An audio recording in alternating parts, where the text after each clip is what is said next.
मियाँ साहब सरकार एक दिन दौरे ते जा रहे सन ते एक मरीज आंदा है, सरकार है जे शेर बनाते हो किस तरह बनाते हो? आख्या दसने किसे पिंड बड़े उत्थे एक बीबी कोठे के दाने भी खड़े करे। मियाँ साहब सरकार ने किसी बंदे ने पूछा भी है जी बीबी कोठे ते भी दाने खड़े करती है, इसका नाम की है? उन्हें आख्या इसका नाम रानी। मरीज ने आख्या लिख लै भाई। उस पिंडों अगले पिंड गए, एक जनाजा पे आवे। मियाँ साहब सरकार ने पूछा भाई यह जो बंदा फौत होया है इसका नाम की सी? उन्हें आख्या इसका नाम जीवन। मरीज ने आख्या भी लिख लै भाई। उस पिंडों बाहर निकले कि डांगरी डंगर पे चार निके निके बच्चे, उन्होंने नाम बुढ़ा सी, ओदा नाम ही मोहम्मद ही सी। कोई आखे मेरे भी मोहम्मद डंगर मोड़ लिया, कोई आखे मेरे भी मोड़ लिया। सरकार ने जरा खलो के वाकया वेख्या ना वो बच्चों का तो बुढ़े का तो ना वह भी मोहम्मद ही सी। मरीज ने आख्या भी लिख लै। उदू अगले पिंड गए तो नकली पीर बैठे आ दुआले, मरीज बैठे खाने पक पक पे आउण, पिछे गद्दा तरे आ, हेठ जनाब तलाई पाई। सरकार ने वाकया वेख्या, सरकार ने पूछा वे जो पीर का नाम की है? अहे दा नाम टोडर। मरीज ने आख्या ये भी लिखना तो अगे मियाँ साहब सरकार कलम की वंड करते हैं तो पुत्र ढोलका की आते हैं।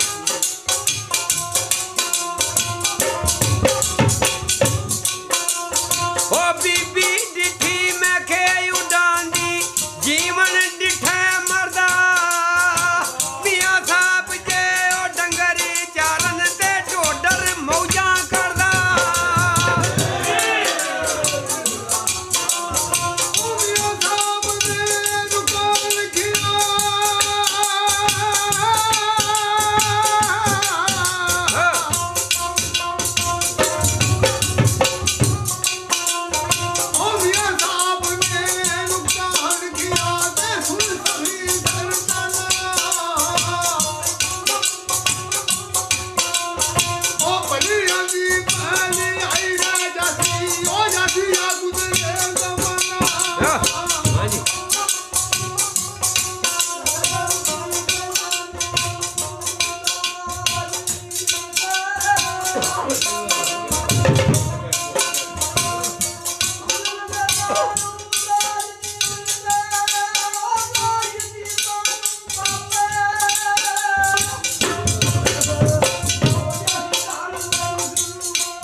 मियाँ साहब सुनने वाला है। मियाँ साहब सरकार की एक दिन वालदा ने आख्या पुत्र मैं तेरी मंगनी की हथे च कोई लोहा रखा कर, तू जंगलों में राती जाना होंदा है।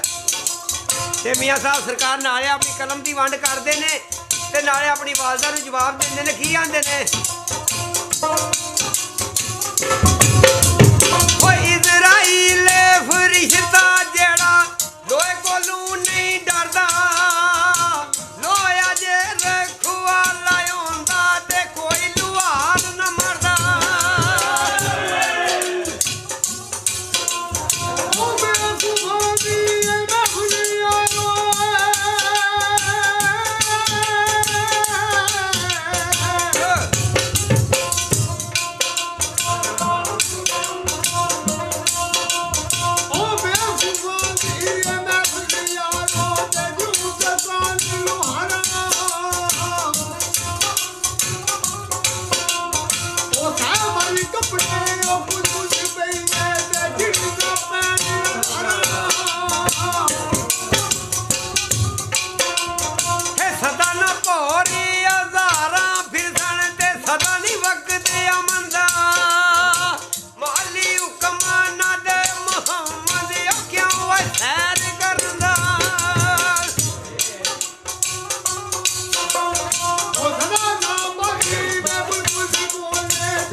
किसी वक्त की गल है, सरकार ने एक शेर लिखा है, कोई बादशाह सी ना ते उन्हें नकरानी रखी सी।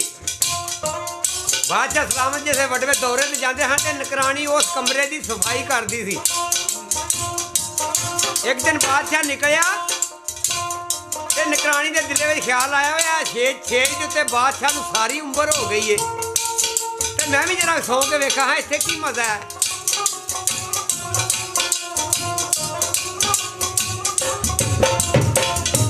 गोली जिस छेज लम्मी पई तो तू बादशाह आ गया। बादशाह ने देखा तो बड़ा गुस्सा लगा। बादशाह के चाबक सी गोली नूं कुटना शुरू कर दिता।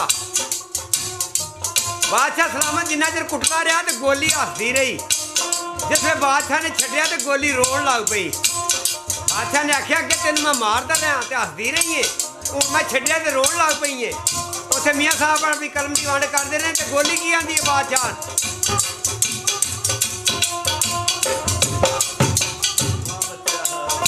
दो कड़ियां मैं वेशे ते सुती ते ए सदा मैं पाई। की बने दावे बादशाह तेरा वे सारी उम्र लंघाई।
ਬਹੁਤੀ ਖੁਸ਼ੀ ਵੀ ਇਹ ਗਮੀ ਬਰਾਬਰ ਇਸ ਦੀ ਝੂਠ ਨਾ ਜਾਣੀ ਸੁੱਕ ਜਾਂਦੇ ਨੇ ਵੇ ਰੁੱਖ ਮੁਹੰਮਦ ਉਹ ਜਿਨ੍ਹਾਂ ਨੂੰ ਬਹੁਤਾ ਪਾਣੀ ਇਹ ਫਿਰ ਖੁਸ਼ਬੂ ਏ ਸ਼ਲਾ ਦੇ ਵਾਲੀ ਉਹ ਬਖਤ ਕਰੀ ਤੇ ਗਈ ਸੀ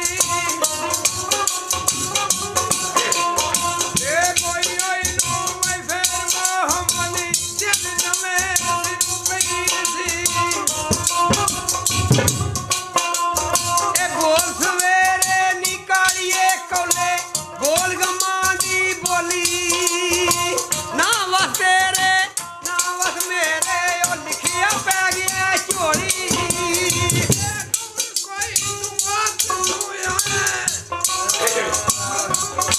ਇਹ ਕੌਣ ਕੋਈ ਤੂੰ ਮੈਂ ਕਿਥੋਂ ਆਇਆ ਸੂਰਤ ਮਤ ਜਵਾਨਾ ਸ਼ੇਰ ਦਿਲੇਰ ਬਹਾਦਰ ਦਿਸਨੇ ਉਹ ਦਿਸਨੇ ਰੂਪ ਜਵਾਨਾ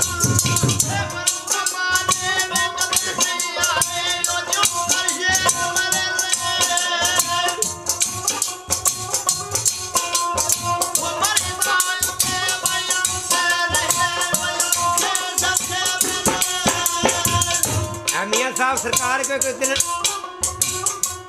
एक बड़ी हसीन जी औरत आई मियाँ साहब सरकार ਨੂੰ ਆ ਕੇ ਆਖਿਆ ਸਰਕਾਰ ਆ ਮੈਨੂੰ ਆਪਣਾ ਮਰੀਦ ਕਰ ਲਓ ਤੇ ਸਰਕਾਰ ਉਹਨੂੰ ਕੀ ਆਂਦੇ ਨੇ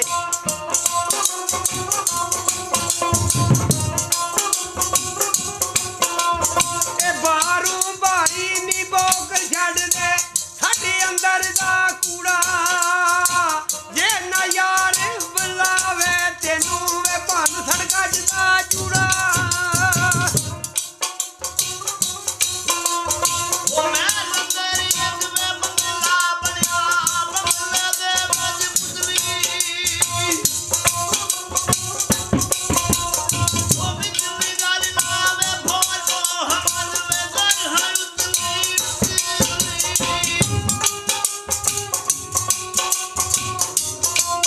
ਭਾਈ